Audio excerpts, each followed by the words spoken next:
मैं श्रीमती सीमा रानी प्रधान शासकीय महाप्रभु वल्लभाचार्य स्नातकोत्तर महाविद्यालय महासमुंद में सहायक प्राध्यापक हिंदी के रूप में पदस्थ हूँ। आज इस वीडियो के माध्यम से बीए प्रथम वर्ष हिंदी साहित्य के प्रथम प्रश्न पत्र प्राचीन हिंदी काव्य से घनानंद के बारे में चर्चा की जाएगी। घनानंद के अनुभूति पक्ष और प्रेम के संबंध में इस वीडियो में चर्चा की जा रही है। प्रत्येक कवि का काव्य उनके गहन अनुभूतियों का संसार होता है और यह अनुभूति उसके काव्य में कई रूपों में प्रकट होती है। कभी वह भावों के रूप में, कभी रस संयोजन के रूप में, कभी वस्तु वर्णन के रूप में, तो कभी सौंदर्य के विविध और सचित्र वर्णन के रूप में प्रकट होती है। काव्य में व्यक्त होने वाले सभी प्रकार की अनुभूतियों को काव्य का भाव पक्ष या अनुभूति पक्ष कहा जाता है। घनानंद प्रेम के अमर गायक माने गए क्योंकि उनका प्रेम स्वफुर्त और सभी प्रकार के बाह्य आडंबरों से मुक्त उनके हृदय का गायन है और उनका प्रेम इस प्रकार का गीत है। उनके प्रेम गीत में इतनी व्यथा है, इतनी आकुलता है और उतनी ही पीड़ा है कि कोई भी पाठक, चाहे वो कितना भी कठोर हृदय का क्यों ना हो, कोई भी श्रोता चाहे वो कितना भी कठोर हृदय का क्यों ना हो, उनके काव्य को पढ़ सुनकर द्रवित हुए बिना रह नहीं सकता। उनका प्रेम अनुभूति आत्म अनुभूति कही जा सकती है। उनकी उनकी इसी विशेषता के कारण ही उनका काव्य हमेशा नवीन, अलौकिक एवं आकर्षक है। उनकी प्रेम अनुभूतियों को हम निम्न शीर्षकों के रूप में अध्ययन करना चाहेंगे। सबसे पहले हम देखेंगे उनके प्रेम और लौकिकता का क्या संबंध है। घनानंद का प्रेम लौकिक प्रेम से प्रारंभ हुआ था। घनानंद बादशाह रंगीले के यहाँ दरबारी कवि के रूप में थे और वहीं पे एक नर्तकी सुजान हुआ करती थी जिससे वो बेहद प्रेम करते थे। उनके रूप सौंदर्य पे आसक्त थे। यहीं से उनका प्रेम प्रारंभ होता है। एक स्त्री से प्रेम करते थे, इसलिए यह लौकिक प्रेम था। कुछ कारणवश उन्हें दरबार से बाहर निकाला गया, राजद्रोह का आरोप लगा। जब घनानंद उस देश से जा रहे थे तो उन्होंने सुजान को भी अपने साथ चलने के लिए कहा। जैसे प्रत्येक प्रेमी को अपने प्रेम पर गुमान होता है, वैसे घनानंद को भी था। जब सुजान उनके साथ नहीं गई तो उन्हें बहुत बड़ा आघात लगा। उन्हें विश्वास ही नहीं हुआ सहसा कि सुजान इस प्रकार उन्हें धोखा दे सकती है या उनसे इस प्रकार वो प्रेम नहीं करती है। इस कारण वो वृंदावन की गलियों में बांके बिहारी के नाम से भटकने लगे और बांके बिहारी से प्रेम करने लगे। उनका लौकिक प्रेम अलौकिक प्रेम में परिणत होने में सफल रहा। उन्होंने सुजान से या भगवान कृष्ण से इतना ही कहा, क्यों हंसी हेरी हरियो और वो क्यों हित के चित चाह बढ़ाई। हे सुजान, यदि तुम्हें मुझसे प्रेम नहीं था तो तुमने क्यों हंस के या इस प्रकार मुझे इशारा किया कि मैं मान लूं कि तुम भी मुझसे प्रेम करते हो, और क्यों तुमने मेरा मन को चुराया, मुझे विश्वास दिलाया कि तुम भी मुझे उतना ही चाहती हो। और जब मैं विश्वास करने लग गया, तुम्हारे प्रेम में पड़ गया, तो तुम फिर किस प्रकार मुझे धोखा देने लगे।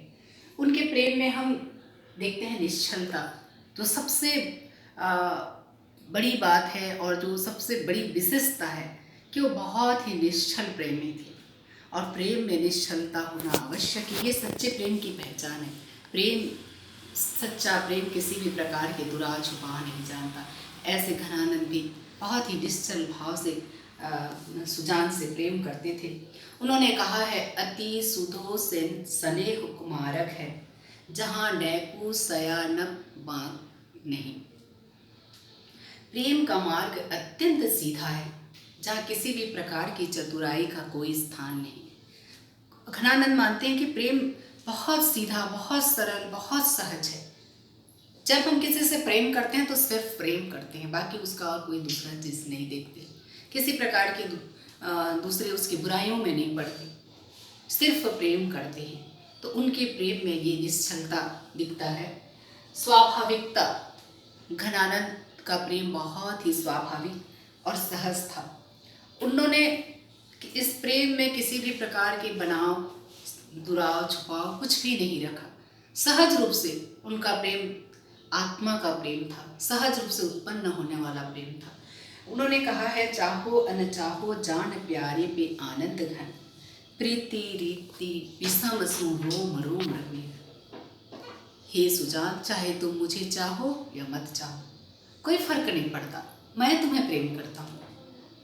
ये तो प्रीति का रीति है, चाहे वो विषम हो चाहे सम हो। सम मतलब जब दोनों तरफ से प्रेम होता है तो उसको हम सम कहते हैं, और जब एक तरफ प्रेम होता है तो उसको विषम कहा जाता है। तो चाहे प्रेम विषम हो या सम हो, दोनों तरफ से हो या एक तरफ से हो, कोई फर्क नहीं पड़ता। जो प्रेम करता है वो प्रेम वैसा ही करता है। उनके प्रेम में हम देखेंगे सहिष्णुता, किसी भी प्रकार के उनके प्रेम में लड़ने झगड़ने या छोड़ देने इस प्रकार का कुछ भी नहीं है।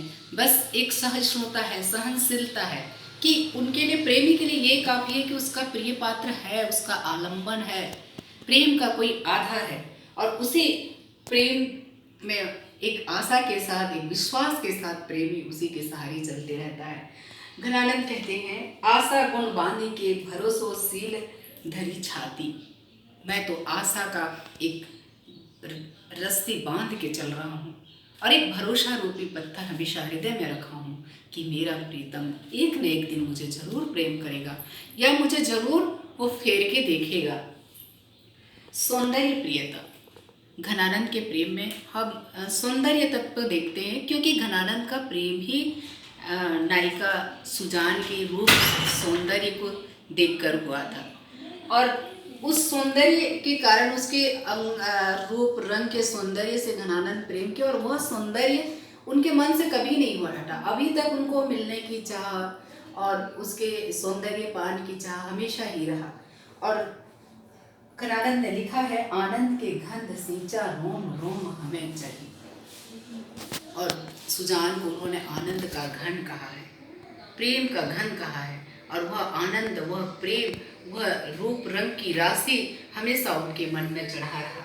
संयोग सुख, हालांकि घनानंद के प्रेम में संयोग की स्थिति बहुत कम बनी, और उन्हें प्रेम की तीव्र अनुभूति भी तब कर पाए वो जब वो सुजान से दूर हुए। लेकिन चाहे स्वप्न में हो, चाहे उनके मिलन के क्षण कम हो, पर जब भी उन्होंने संयोग का कुछ वर्णन किया तो बहुत ही उन्माद उत्साह से उनका उन्होंने वर्णन किया। बिरह आगु, घनानंद का प्रेम बिरह में परवान था, और वास्तव में सही भी है। विरही तभी अपने प्रेम को पहचान पाता है जब वो अपने प्रेम से दूर होता है। किसी भी प्रकार का अवगुण भी उसमें यदि प्रेमिका में या प्रेमी में हो तो विरह के समय में हम देखते नहीं है, सिर्फ उसके गुणों का ध्यान करते हैं। कहा जाता है कि संयोग अवस्था राजसी है, प्रेम का राजसी रूप है, तो विरह अवस्था प्रेम का सात्विक रूप है। विरह में हम और भी अपने प्रिय पात्र के हृदय के करीब आ जाते हैं। उनके वियोग भावना को अध्ययन की दृष्टि से इन निम्न भागों में बांट के देखा जा सकता है। सबसे पहले रूप आसक्ति की प्रबलता।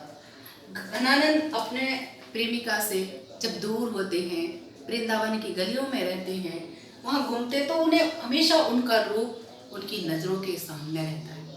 और प्रेम का एक ये अद्भुत रीति है कि जैसे जैसे हम अपने प्रेम से दूर होते हैं या प्रेम में पड़ते जाते हैं तो हमको हमारे प्रिय का रूप और भी नया लगता है, चाहे भक्त हो चाहे प्रेम। भक्त को भी अपने भगवान का रूप रोज नया लगता है, तभी वो उसकी आराधना में मगन होता है। घनानंद लिखते हैं, रावरे रूप की रीति अनूप, नयो नयो लागत ज्यो ज्यो निहारिए। आपका रूप की रीति बहुत अलग है, जितना मैं देखता जाता हूँ रोज नया नया लगता है। कभी भी वो रूप सौंदर्य पुराना नहीं होता, यदि बुरा ना होता तो क्या एक प्रेमी अपने प्रेमिका से या प्रेमिका अपने प्रेमी से मिलने के लिए इतना जतन करता, दुनिया के इतनी सारी बंधनों को तोड़कर एक झलक पाने के लिए लालायित होता। क्योंकि हम जब भी अपने प्रिय पात्र को देखते हैं उसमें कुछ न कुछ नवीनता दिखती है।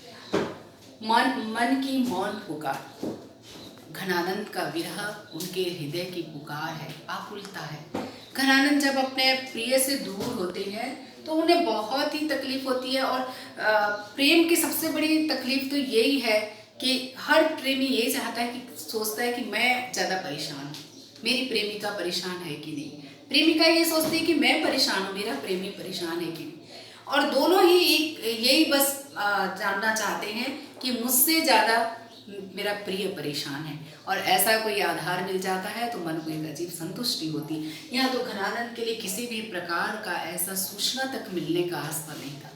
वह हृदय से तड़प रहे, कलप रहे और बस मौन रूप से अपने प्रेमी को पुकार रहे, क्योंकि हृदय की कोई जुबान नहीं होती, हृदय बोलता नहीं है, बस तरसता है, तड़पता है। प्रियजन्य निष्ठुरता, घनानंद का प्रेम उनके प्रिय की निष्ठुरता का परिणाम है, क्योंकि उनके प्रिय ने उन्हें इस प्रकार से छोड़ दिया कि दोबारा उन्होंने और उसकी तरफ मुड़ के कभी देखा भी नहीं। क्योंकि सुजान से बिछड़ने के बाद सुजान ने किसी भी प्रकार से घनानंद की कोई सुध ही नहीं ली। घनानंद कहते हैं कि भये अति निठुर मिटाए पहचान ही डारी, आहे दुख हमें जग लगी हाय हाय हाय हाय। घनानंद का कहना है कि हमें सबसे बड़ा दुख तो यही लगता है कि हमारे प्रीतम ने हमारे सारे पहचान मिटा डाला। इससे बड़ा और दुख क्या हो सकता है। प्रेमगत विषमता, घनानंद का प्रेम विषम प्रेम है, क्योंकि ये एक तरफा प्रेम है और ये और भी दग्ध करने वाली है। क्योंकि यदि दोनों तरफ प्रेम हो और दोनों तरफ प्रेम का व्यापार चलता रहे तो प्रेमी को संतुष्टि रहती है कि मेरा प्रियतम भी मुझे उतना ही प्यार करा। यहाँ तो घनानंद का प्रेम एक तरफा प्रेम है।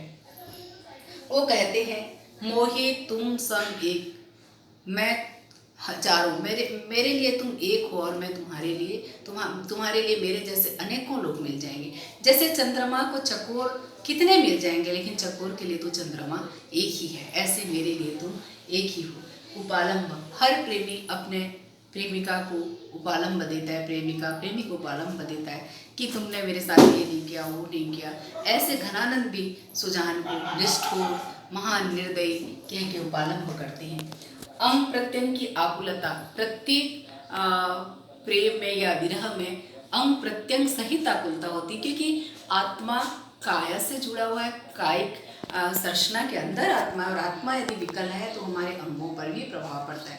तो आँख, नाक, कान, हमारे पूरे शरीर के अंग भी आत्मा के साथ साथ व्याकुल होते हैं। ऐसा ही व्याकुलता घनानंद के काव्य में भी दिखती है। प्रकृति जन्य उद्दीपन, घनानंद का प्रेम या किसी भी प्रकार का प्रेम प्रकृति जन्य उद्दीपन से प्रेरित होता है। जब हम सुख अवस्था में होते हैं तो प्रकृति हमें बहुत ही प्रिय और सुखद लगती है। जब हमें किसी प्रकार की तकलीफ होती है तो हमें लगता है कि प्रकृति हमें और भी परेशान कर रही है, और भी जला रही है। प्रेषणीयता, प्रत्येक प्रेमी या प्रेमिका अपने प्रिय तक संदेश पहुंचाने के लिए कोई न कोई मार्ग जरूर अपनाता है।